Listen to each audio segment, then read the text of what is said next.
Ölkəmizdə körpələrin, azyaşlı uşaqların sağlam böyüməsi, düzgün inkişafı, yüksək şəraiti olan bağçalarda təlim-tərbiyə alması istiqamətində məqsədyönlü işlər görülür. Masallı rayonu da bu işlərdən kənarda deyil. 2023-cü ildə ümummilli lider Heydər Əliyevin anadan olmasının 100 illik münasibəti ilə rayonda silsilə kütləvi tədbirlərin keçirilməsi, inzibati binaların açılışı fonunda Masallı rayonun Ərkivan qəsəbəsində 2 saylı körpələr evi uşaq bağçası Heydər Əliyev fondunun təşəbbüsü ilə xeyriyyəçi iş adamları Qalib Məmmədov və Məşhur Qasımovun maddi dəstəyi ilə tikilmişdir.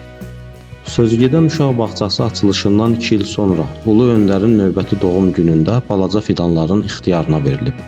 Bağçanın istifadəyə verilməsi münasibəti ilə keçirilən tədbirdə Masallı rayon İcra Hakimiyyətinin başçısı Araz Əhmədov və Lənkəran Astara Regional Təhsil İdarəsinin rəisi Bəhruz Mehdiyev çıxış edərək bu əlamətlər gün münasibəti ilə uşaqları, onların valideynlərini və bağça kollektivini təbrik ediblər.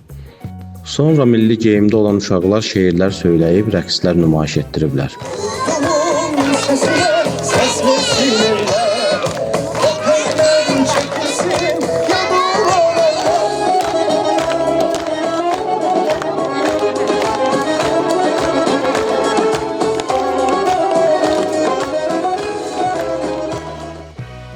Qeyd edək ki, 100 yerlik 2 mərtəbəli bina 4 qrupdan ibarətdir.